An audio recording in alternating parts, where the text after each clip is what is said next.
what was Malcolm X's childhood like? Well, Malcolm X, he had a very terrible childhood.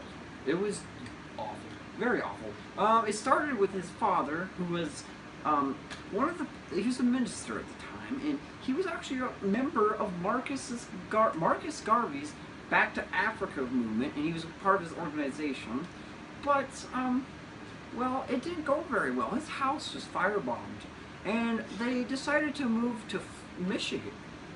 And now, when he moved to Michigan, his father was in a tragic automobile accident, and he was killed.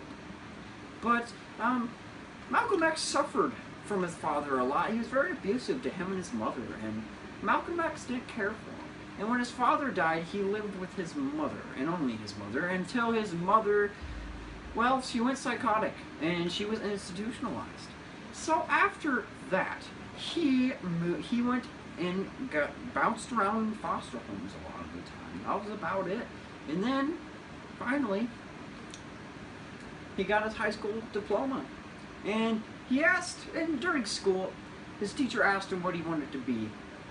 And he said he wanted to be a lawyer. And his teacher said, "You cannot be a lawyer as a black man."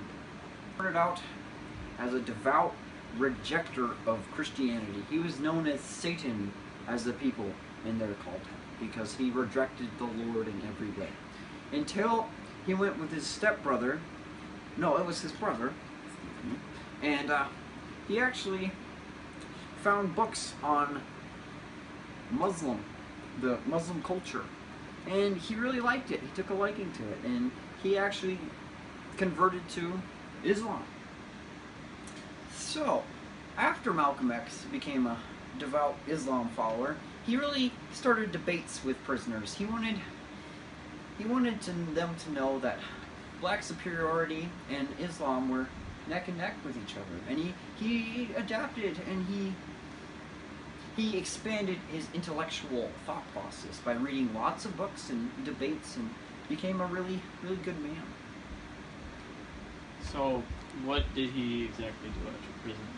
Oh, after prison, he was a big follower of Elijah Muhammad, which was at the time the Islamic leader, the black Islamic leader in America at the time. So he went and he decided that he was going to work under him because he was aspired to be someone like him. So he became a minister in local towns, and eventually he worked up, and he worked up to about second in command. Did he progress in the church? Well, yeah, he became about second in command, and people loved him. They thought he was a great leader, a great man. He spoke often about violence and to take up arms and to defend yourself as a black superiority almost, and that was his way, and he thought that was correct. And he was a bit more violent than other civil rights leaders like Martin Luther King. So, why exactly did Malcolm go to Saudi Arabia?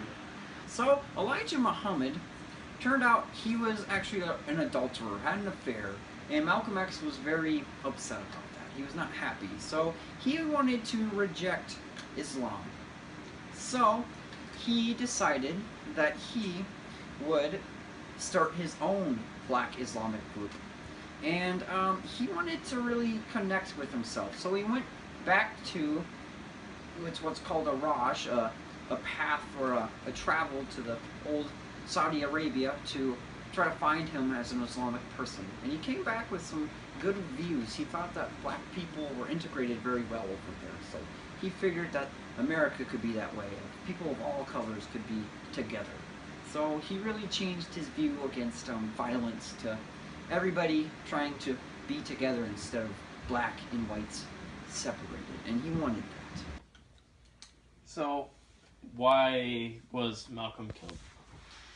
Well, he started his own foundation, his own Islam nation, is what he called it, his black nation. And he started talking about integration of blacks and whites together. And not all the Islamic people of Elijah Muhammad's group, they didn't like that so much. So, he went to New York, and he was going to talk at a place. And these black Muslims, they come up and they killed him.